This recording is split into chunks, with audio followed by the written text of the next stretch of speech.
I'm Philippa, CEO of Paradigm Norton, and this is Life Matters More, where we explore ESG, sustainability, and the future of business. Welcome to the Paradigm Norton ESG podcast, Life Matters More. Today we have a true pioneer, someone whose name is synonymous with ESG excellence in the legal world. Vanessa Havard-Williams OBE is recognised widely as one of the foremost legal minds in environmental law and governance. She joined Linklaters in 1988 and became a partner in 1999. She retired from the firm at the end of May this year after a 37-year career. Over her career there, she built and led the firm's environmental, climate, human rights, and crisis management practices well before ESG became the global boardroom imperative that it is today. From advising multinational clients on climate, disclosure and risk, to shaping UK policy at the highest levels, including leading the Transition Finance Market Review and serving on the UK Transition Plan Taskforce, Vanessa's influence spans private practice, government, and global business strategy. Now a consultant and very much the driving force in ESG conversations, Vanessa joins us to reflect on her remarkable journey, the evolution of ESG law, and what comes next in the race to align markets with sustainability. Vanessa, welcome to the podcast. It is a privilege to have you here. Well, let's start with when I first came to meet you, which was when you won the Legal 500 Lifetime Achievement ESG Award this year, which is no surprise given the introduction that I've just read out. And your ESG work goes all the way back to 1998, when you co-wrote a business case proposal that ultimately led to Linklaters' environmental practice. What gave you the conviction at that time that ESG and climate would become central to business law? Well, first of all, Philippa, thank you very much. Thank you for having me. It's very lovely. And thank you for sponsoring that award, which was just a huge surprise and really such a nice end to my relationship with Linklaters, which, as you've said, went on for quite a long time. Which may suggest I'm a very dull person. So it's interesting. When you look back at a career, it sort of looks completely logical. But when you're living it forward, you're kind of working out as best you can what are the right things to do at any particular time. And some of that you get right and some of it you get wrong. So when I wrote that business case paper, I actually wrote it with a friend who's now at Farrers and who was a partner in another firm before that, and is a very good friend still. And I think it was because we saw the importance of environmental law in the US, and we saw the growth of European environmental regulation. And we could see that cascading into the UK. We were both litigators. And right from when I qualified in 1990, about the second job I got was to do the environmental risk analysis for the privatization of the power generation companies. And so for 9 years, I basically had a practice that was half contentious work of all sorts, so not environment at all, lots of different stuff. And the other half of it was inputting into M&A transactions, particularly in relation to the allocation of environmental risk. And we saw that transactional flow growing, and we also looked outside to the external environment. And that's kind of why we thought there is an opportunity there. But it's early days in companies taking that on. And I look around today and I think even today at a strategic level, yes, people are thinking about ESG as perhaps a bolt on or something they should be doing, or let's put some extra recycling in. Back then, how was that received? What resistance did you or support did you get from your peers? Well, as a subject matter expert, in a law firm, well, in any organization, you need to work out who the rock stars are. What function are the rock stars? And in law firms, it's normally M&A in the city. It can be litigation. And if you go into a specialism, you're not a rock star. Yes. Um, Yeah. so I think probably and the way I think about it in my head is environment was kind of like the special needs team. Most people didn't need us, but when you need us, you really need us. Yeah.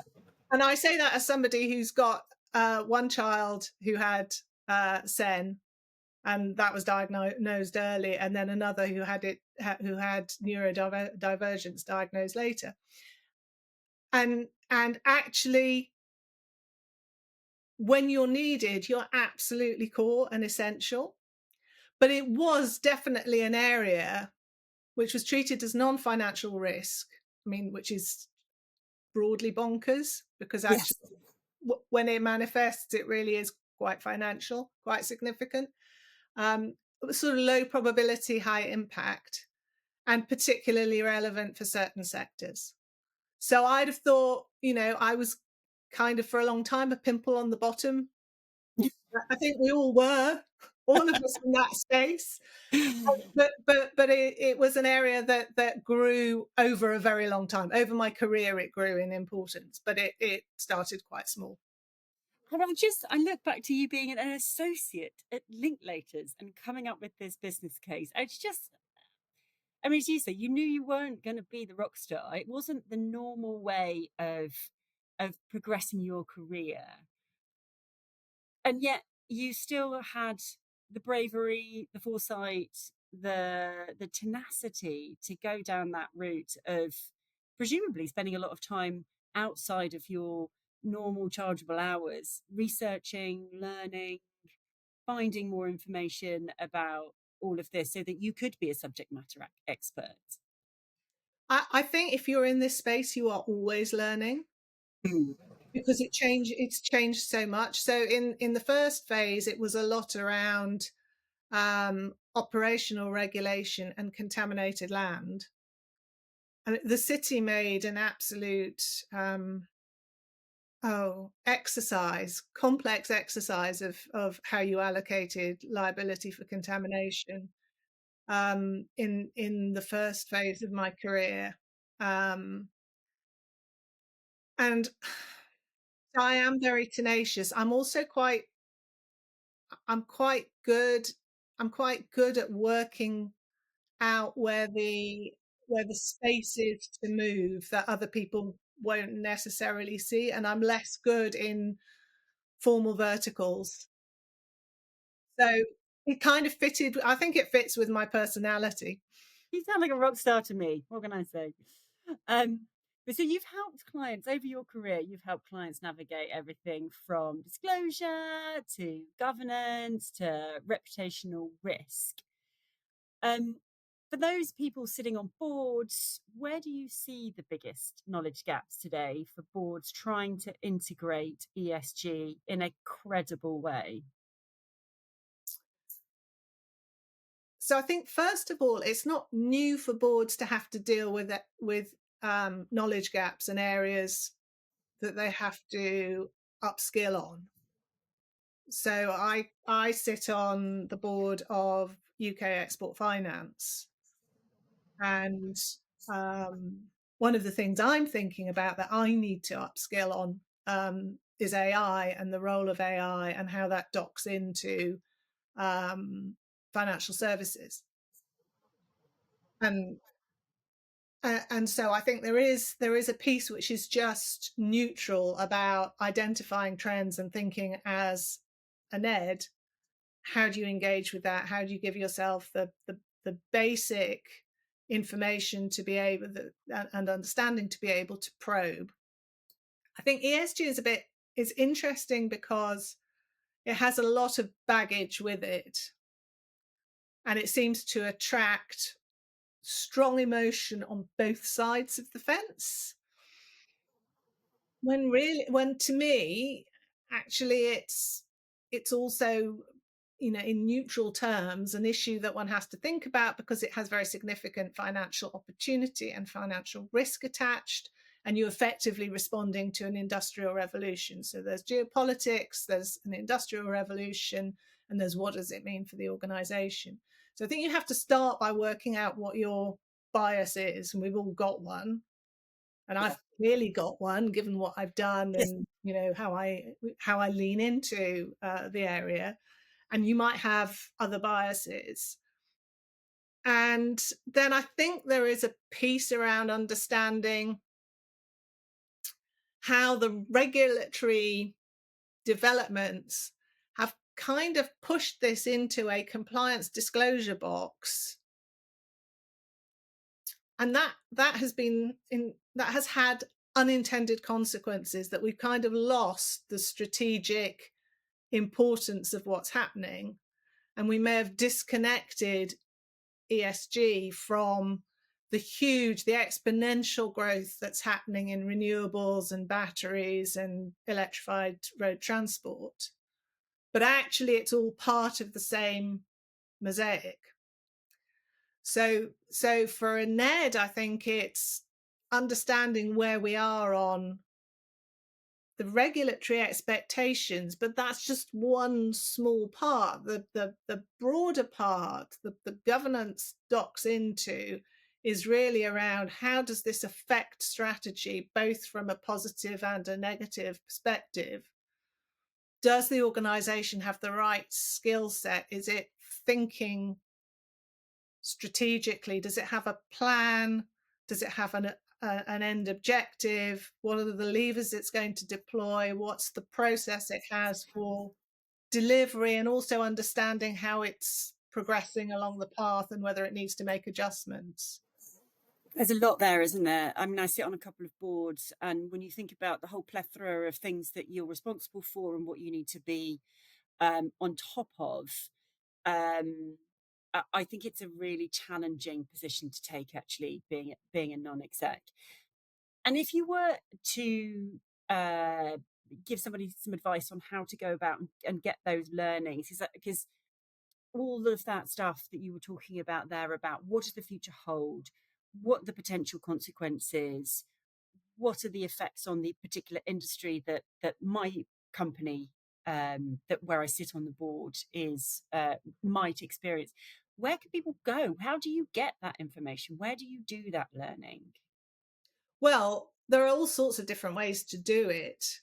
There are various NED networks that you can engage with. So on ESG, there's Chapter Zero.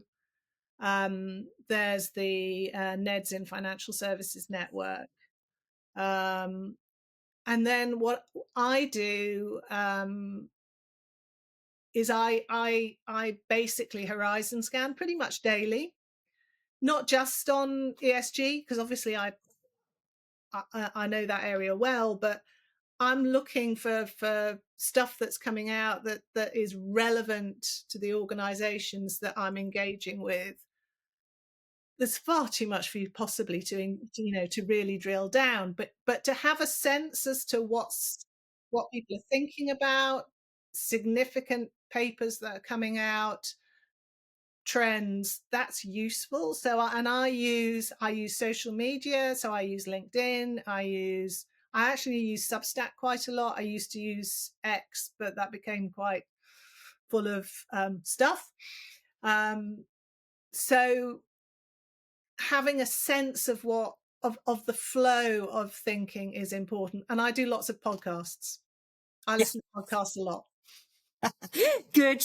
Well, hopefully so do the listeners. But you talk to the business, you talk to the business of that you're engaged with, and you talk to lots of other people, and you triangulate. And I think that's how we stay on top of things. You can't stay on top of everything, so within the board, having some sense as to who's looking after what is useful.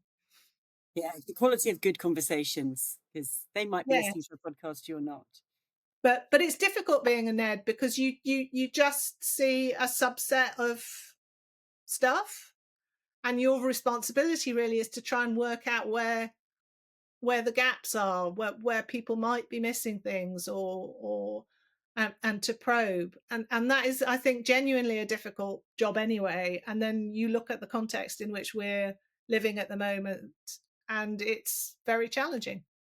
I mean, one of the very human responses to being, well, whelmed, if not overwhelmed, I'm not sure whelmed is a word, but it should be, is paralysis. It's inertia. And I sort of, you really struck me when you spoke earlier about the strength of feeling around something like ESG, which you don't get around question marks over target markets or compliance or something. But ESG does. You're absolutely right. My experience is exactly the same. That it can be quite Marmite for people, and where humans get overwhelmed, or there is too much to deal with, or they don't feel like that they are subject matter experts and can speak to this particular subject, or where they're concerned that there might be someone in the room who is very pro or very anti, depending on where you are. Does that explain some of the inertia that we're seeing from the progress of ESG? It does feel quite glacial at the moment, certainly to me. So when I talk to policy people, they say actually policy making is quite fast in this area, which I just think is interesting, because I think the same as you. It's also slow. But people who are proper policy policy experts think we're progressing quite quickly. So I think inertia is a real problem, because I think there is a natural instinct in relation to something that is inconvenient. And climate is inconvenient. Pandemics are inconvenient. The risks attached to asbestos were inconvenient, and tobacco. So as a species, we are not good at engaging with stuff that is bothersome. Yes. Why can't it all just be easy, Vanessa? Yeah, exactly. And particularly things that are system-wide, that require unscrabbling and shifting at a system level. And I think there is a real pull towards, well, let's not think about it now. We've got so many other things to deal with. Let's park it to next year. And particularly if it's a new area and you're looking for investment. And that is a decision to do nothing. It doesn't feel like that. It feels like, oh, we're just postponing, but actually it's a decision not to act. Yeah, that's really powerful, isn't it? And if somebody said that at a board level, so we have made the decision to do nothing about this, I think that might well change the conversation. I think the other thing is, and this I learned terribly slowly when I was working in professional services. People have very busy lives, and most people work in verticals. Yeah. And do the same thing within, with variation, but broadly within that they're doing substantially the same sort of things throughout their career. And actually the amount of change that they deal with is probably not that great. Our world is completely different. We're working on a horizontal, so we work across disciplines, and our lived experience is constant regulatory change. So there is a mismatch there. And I think when you are talking to other people, you have to make it easy for them. So part of that is choosing the right time. Another part is finding what the opportunities are, what's the wins for them. And I think the third and fourth, which are connected, are the importance of stories and the importance of other voices than you. So having other people talk about why this is salient, critical for them, is more impactful than someone like me as a subject matter expert doing my thing, because of course I'm going to do my thing. So thinking strategically about that, how to land messages, how often to say things, when not to say things, is incredibly important in unlocking effective discussion and decision making. I'm really struck by that storytelling, by the short-term focus versus the long-term, and I'm just going to put that in the too difficult box, actually, because it's easier to deal with something over here. Yeah. Have you seen it done really well anywhere when you've been working with clients? I have seen it done quite well. I've been quite taken by the approach that NatWest has had to transition, and their clarity of thinking in relation to what they want to do and the dependencies around that. And there are lots of others, but I think when you look at some of their public materials, they are some of the clearest about the opportunity and the barriers. UKEF, my own organisation, now has put out last year a business plan and a sustainability strategy that interconnect, and is starting to report on impact. And their progression over the past 6 years has been really significant. You know, and I'm impatient and very aware of the science and always want more. But I think you can see that there are some organizations who are doing really interesting stuff. And actually we ought to celebrate that. We really ought to. Yeah, so why don't you tell us a little bit more about your organisation, and we can celebrate with our listeners about what it is that you're actually doing. You need to frame that better, because I don't know which organisation you want me to talk about. Well, why don't you start talking about the so you recently chaired the UK's Transition Finance Market Review. Could you tell us a little bit about what the TFMR is and the work that it's doing currently? Okay, so the TFMR was brand new. Was a brand new thing for me. Well, sort of a brand new thing. So I had retired from the partnership in 23. I stayed on as a consultant for Links. And at the end of that year, the Treasury and DESNZ, the Department of Energy Security and Net Zero, asked me if I would chair this review. And I didn't know anything really about independent reviews for government. But it came out of the green finance strategy, and it was to look at how do you create a market hub in the UK for high quality transition finance. And the way that independent reviews work is they appoint you. You have a secretariat and an expert group which you have to pull together, and then you all work quite hard and produce a report at the end that is responsive to the terms of reference, and the government goes away and thinks about what they think of it. So that was, I think, originally conceived in relation to labelled finance. So, you know, the extent to which transition themes can sit within green bonds or sustainability linked bonds and loans. And it broadened.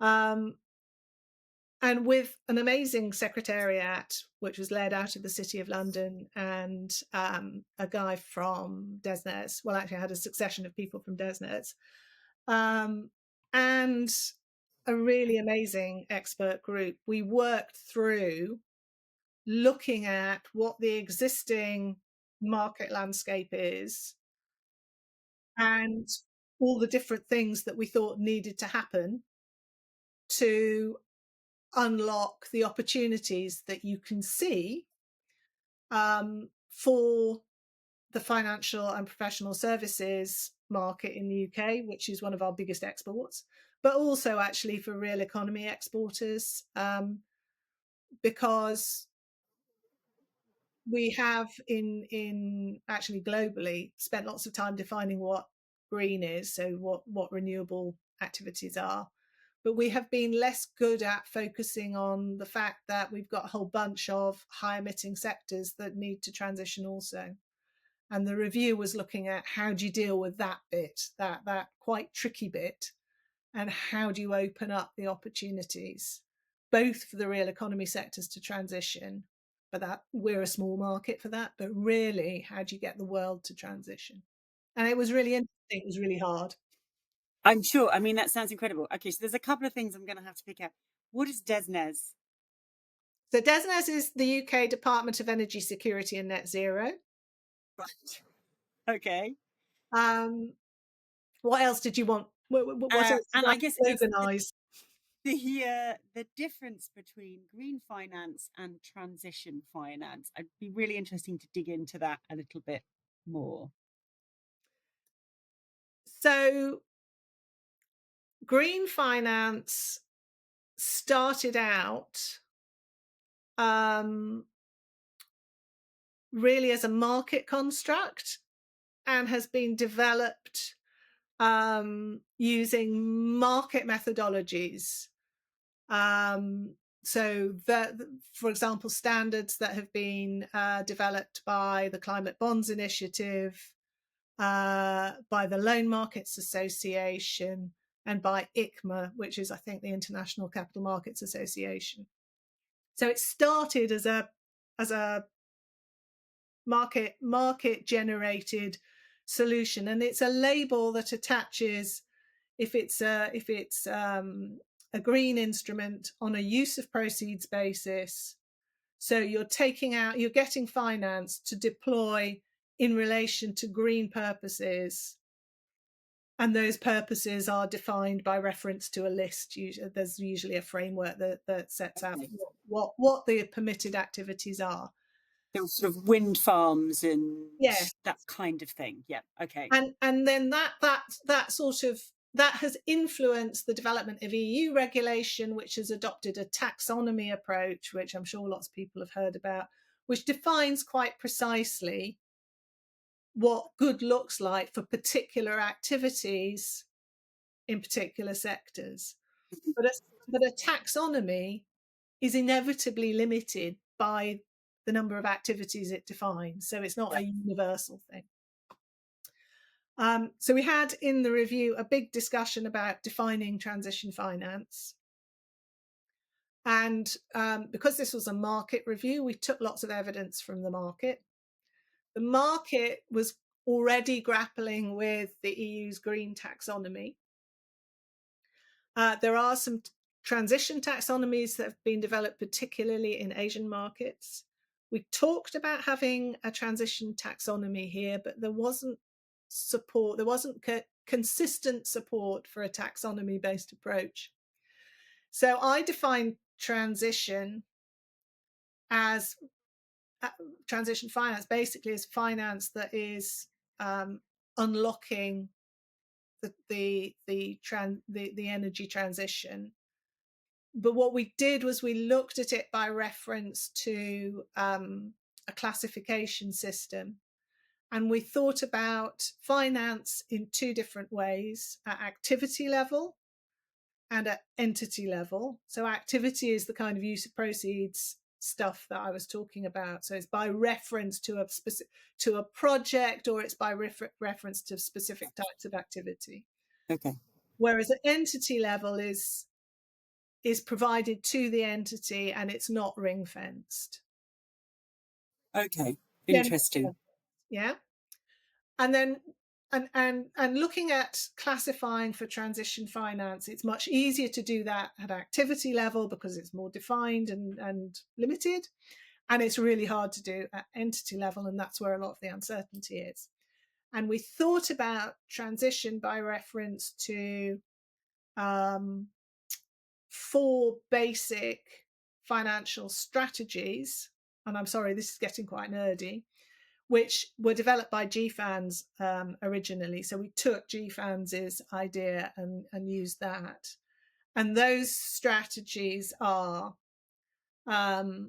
companies that are aligning, in the process of aligning, companies that are aligned to a Paris Agreement goal trajectory, climate solutions providers,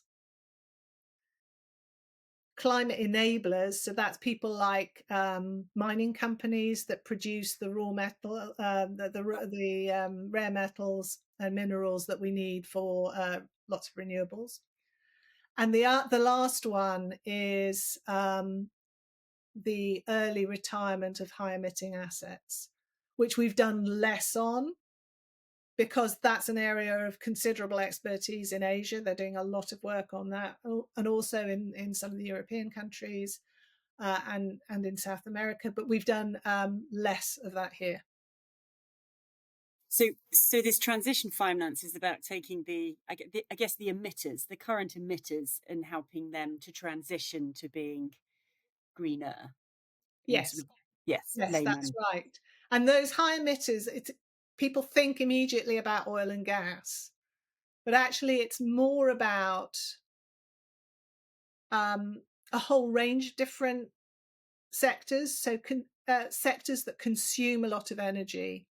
So cement, glass, steel, those are the big industrial ones, some of the heavy engineering. But there are also disaggregated sectors that also have a high impact, like agriculture and the built environment.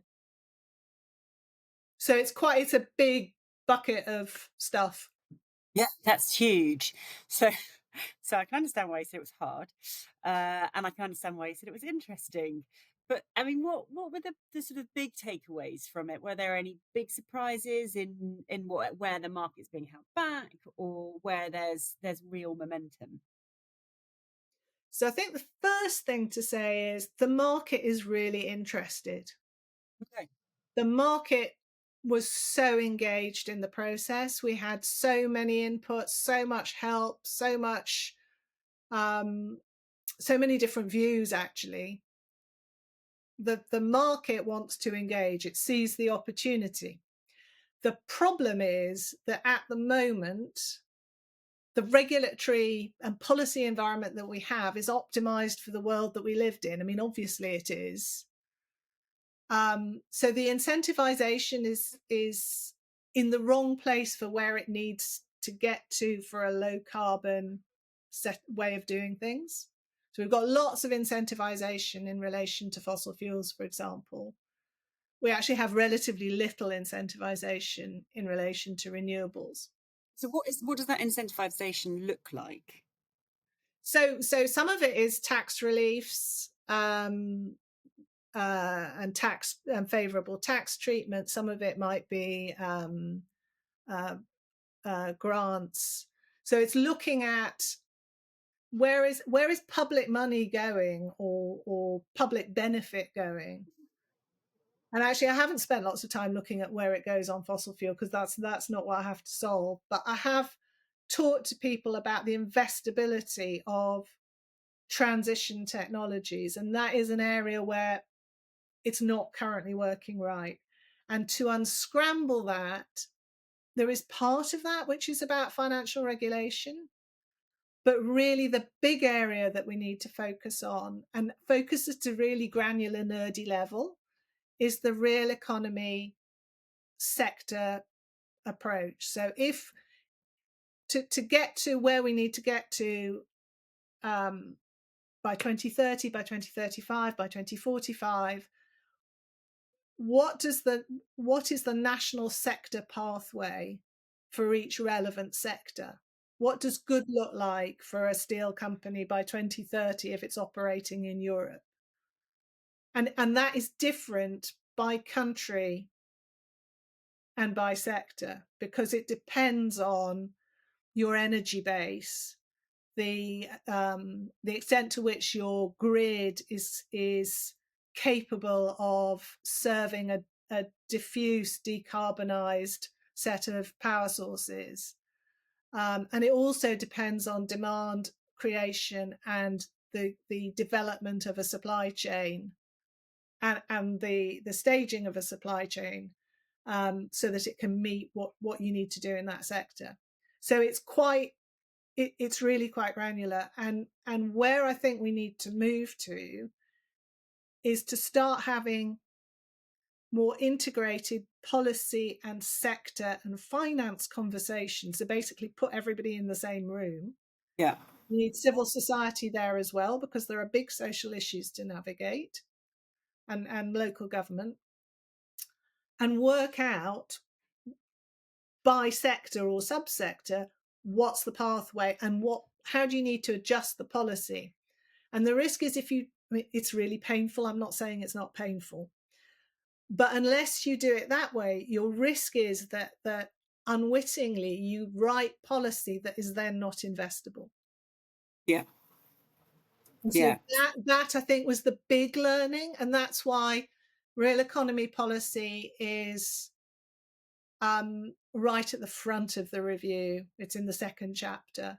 And the idea that you could have a national transition plan, you have an arc of what you want to deliver as a country, you think about what your public finance needs are connected to that, and maybe that can flow through into your how you structure and how you articulate your need for sovereign debt.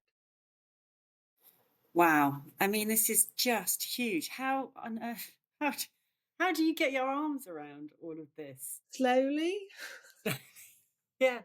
I mean, Quite a lot of time. yeah, it's incredible work. But you've done the review. Yes. And you're now serving on the Transition Plan Taskforce. No, I'm now. So the Transition Plan Taskforce was about transition planning, and I was part of the delivery group for that. So that preceded TFMR. That preceded the Transition Finance Market Review. Transition plan stuff first, and that material was developed in the UK and is now being homed by the IFRS. What's the IFRS? I'm trying to remember. International Financial Reporting Standards body, and they have a sub entity called ISSB, International Sustainability Standards Board. Okay. And they have developed 2 sustainability standards for it's an international standard for reporting on sustainability factors and climate. Underneath those standards, effectively the TPT transferred all the material it had developed to the ISSB. And I think shortly we should see the ISSB publish their educational materials for how you develop a transition plan. So that was a bit of a sort of really interesting though, because it run, but the transition planning process informed the TFMR, because for entity level finance, having a transition strategy is critical to whether you a financial institution, an investor might want to classify the finance it provides at entity level as transition finance or not. And that is what I'm currently working on with the Transition Finance Council. So I got there in the end. You did. And what difference does it make if it is transition finance versus not transition finance? Doesn't make any difference to the money, Yeah. obviously. It is useful, I think, and we're working on how best to articulate this. But we need a lot of capital to flow into these high emitting entities to help them transition. For that, we need the right real economy policy. But at the same time, the financial risk associated with investing in high emitting entities that don't have a strategy to transition in a world that is transitioning, that financial risk will grow. And so you're starting to see that come through as a relevant factor in the risk management processes that financial institutions are applying. Yeah. When things go to credit committee, that there is now much more likelihood that credit committee will think about physical climate risk, but also transition risk and the risk of assets being stranded. Mm-hmm. And we're also seeing it come through with central banks and prudential authorities thinking about what are their supervisory expectations in terms of management of that financial risk and that market exposure to high emitting sectors. And one of the things we found out with the review was there is a huge amount of bond issuance currently in the market from high emitters that is coming to maturity before in the next 5 years and then in the 5 years after. And the transition approach of those entities will be relevant to any subsequent issuances, bond issuances they put out in the context of, the world as it is at the point of issuance. But it is a likely factor. So the use case for entity level transition finance for a corporate is understanding what the investors are wanting and are worried about, because then you can shape your pitch to them. Yeah. You have the right information and you've thought through it and you can articulate what your strategy is, what your levers are, what the dependencies are. It's just a much easier conversation. And ultimately, it's likely to affect cost of capital. I think at the moment that's very marginal. Mm. But I think over time it is likely to affect cost of capital. For investors and for credit institutions and insurers, having a transition finance category is relevant to those who've got sustainable finance targets. It's relevant to their risk processes that we talked about. And it's another way of pulling out the information. And for governments, actually understanding how their markets are moving, how their sectors are moving, and what is the flow of capital and the pace of growth in different segments, in different themes. I suppose we think of transition finance as a theme. That is relevant in terms of how they're performing against their own commitments under the UN climate change framework.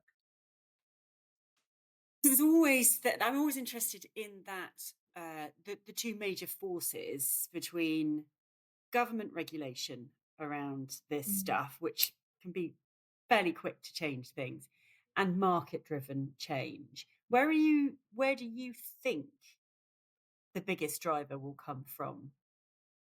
I think you need both, because if the government policy isn't right, you can't unlock the market. The market, though, does the scaling if the policy and incentive framework is right. Yes. Okay. Then if you think about renewables, the UK in the mid-teens developed the contract for difference, Yeah. And it did it working with the market. And that unlocked a whole load of offshore wind in the UK. I mean, there was plenty of offshore. I mean, there was offshore wind before, but it just scaled very significantly. So that now we are leaders, relatively leaders in offshore wind. I remember in 2005, we were last in Europe, apart from Malta. So you can affect change with good regulatory intervention. But for that, we do need government to lean in. And actually, that's hard for governments to do because there are lots of other things that they have to do. And there are also drivers that push them against intervening. One of the calls from the review was to create a global hub for transition finance in the UK. Mm. Given the whole conversation we've just had, what do you think is urgently needed to realise that global hub position for the UK? So I think actually what we need is a more joined up response. I think it's great that we've got the council. It's great that we've got ALOC chairing it. That's amazing, and we've got a brilliant steering group. I think we probably need a clearer articulation from both market and government together. And some of those signals could be the creation of the Transition Finance Lab that we called for. So somewhere that is homed in the market, but has the capacity to be piloting new structures and enabling the scaling of structures that have got through proof of concept. So I think that's quite an important building block. I think streamlining government support is important because the UK has a very sort of villagey type approach to its public finance institutions and its grant funding bodies. It's a bit higgledy-piggledy.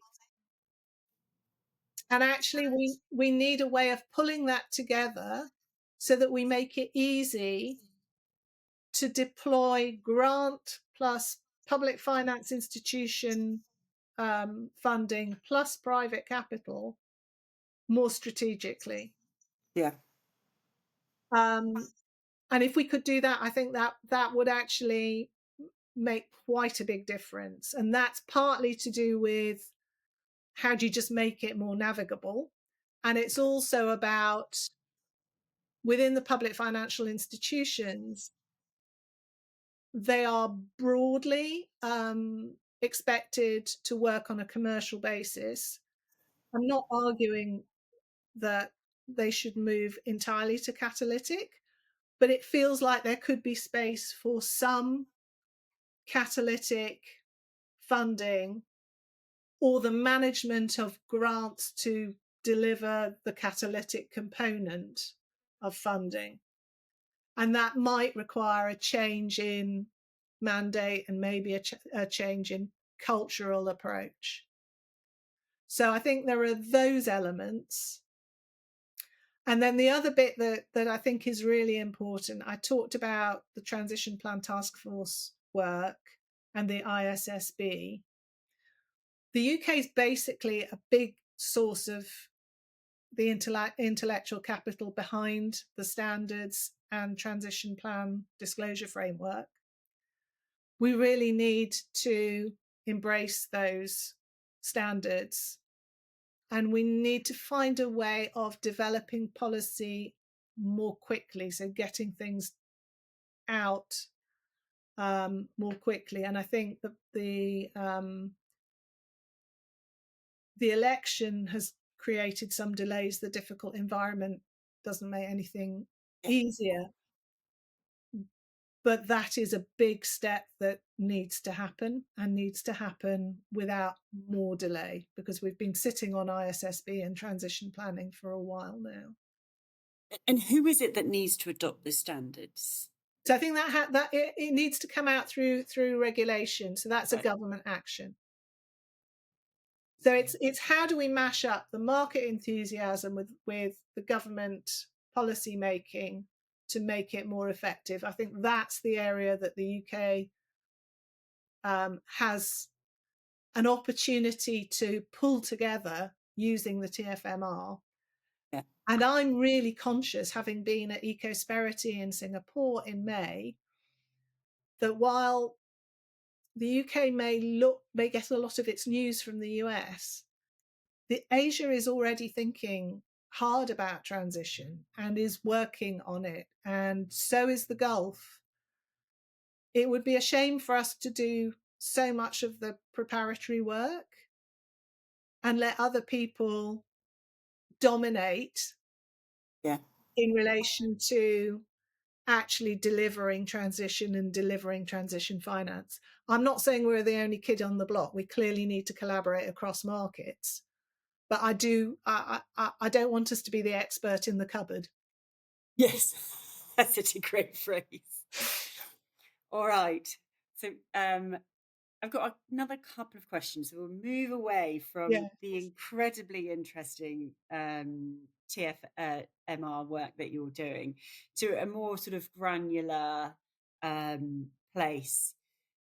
So I was at a talk earlier this week at with Brown Jacobson and the Nottingham Oh yeah. University group, talking about the language that we use around sustainability, and they'd gathered quite a lot of information about what firms were doing. They're just normal bog standard firms in the UK doing things, and they did a really interesting wordle on the steps that people had said that they were taking, and it was a lot of recycling, charging points, solar panels, training. It felt quite low hanging fruit, and I really like that word, that catalyst word that you used earlier when talking about finance. And it struck me that it doesn't feel like ESG is a particularly strategic part of most UK firms' strategies, missions. It feels more reputational, it feels more of a compliance exercise. How do we get people to realize that this is real, it's coming, and I love all of that, that far-reaching, probably not even that far-reaching, the word you used around stranded assets and this becoming a real issue for capital markets in the future, and the ripples must be the same for the UK companies who are perhaps not considering that longer term strategic issue around ESG. How on earth do we get the UK companies, small and large, to actually put ESG at the heart of their strategy? Well, there's a lot around language and communications in that, and having the right signals. I don't particularly like ESG as a word. Well, it's not even a word, is it? As an acronym. And I think we probably need to talk more about energy cost, resilience, healthy environments, um, and the opportunity. I really think we need more around the opportunity that this transition offers, and actually the pace of the change already happening, which I think is not well understood. The other thing that I was quite conscious of in the review is that we tend, when we're working in this space, we tend to focus on large companies. But large companies have really big supply chains with medium and small companies in them. And there's really very little that is done to make it at all digestible and easy and understandable for SMEs. And the other bit is that the solution side is going to come from, startups and medium-sized companies, small and medium-sized companies. And we're also not providing a decent platform for the growth phase of those businesses. So some of that, I think, is there's some great work that's being done by people like Barclays to really engage with that part of the market and to showcase what opportunity looks like. And Bankers for Net Zero have also done lots of good work on how SMEs can engage with this, because the problem is that there's no resource for them, but they're getting multiple different demands from their customer bases. So we need to do something around that. But above all, I think we need to really focus on the language that we're using and pay for decent communications, because a lot of money is going into communications around the legacy sector. And it's not necessarily actually the corporates at all that are involved in that. It may be other interest groups, but the articulation of the case for business as usual is made very strongly. There is much less articulation of what is the opportunity and how far along we actually are in terms of the growth of renewables and the extent to which we are already transitioning. And therefore we need to address the reality that we are already transitioning. Just such a powerful point. Thank you. So my last question to you is a much more personal question for you. And I've so enjoyed chatting to you. I have learned ever such a lot. But after more than 30 years in sustainable law, ESG law, what are you most proud of? And what is the unfinished business that still drives you? I'm going to start with the personal, because you can't get stuff done without having a really solid, or at least you can't over a long period get stuff done without having a really solid family life. So I think probably the most important drivers for me have been my husband. So who you marry, or who your partner is really quite important in terms of how your life unfurls. So if I've had huge support from him all along, and I've got kids who are just wonderful, and we all talk to each other, which is definitely a Brucey bonus. Yeah. So I think and it's really important, actually. And when I did the review, I've got an acknowledgement of my husband and my sister, both of whom read the review. I mean, Rob read it just endless times and picked me up from the floor, and over a long time. And one of the ministers laughed about it, but it's important anyway. So that's my first point.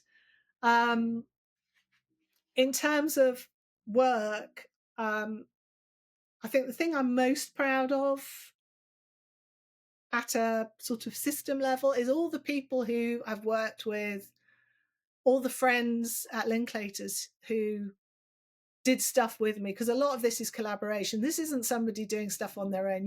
You don't get things done just on your own. You work with other people, and that's what makes good content. So all those people, both the people who came through the team that we had, but much wider than that, and the team that's left at Linklaters now, who are market leading team, and we transferred seamlessly. So very proud of that too. and the people in other firms and in other places all around the world, actually. So very proud of that. In terms of, something that is published, probably the review, because that was proper hard and was something very new. And it was, yeah, I am proud of that. I would like to see it have effect. And hopefully, because it's a public document and other people have read it around the world, it can be useful in lots of other ways. And in terms of unfinished business, look, this is a big agenda. The science is really very hard, if you pay attention. So there is lots of unfinished business. And if I can help a little bit, add my brick to the wall, then that's what I'll keep on doing. Wonderful. Vanessa Havard-Williams OBE, thank you so much for all of the work you've done over the last 37 years. Thank you for coming on the podcast and for being such a fantastic guest. Thank you so much. I had a really good time.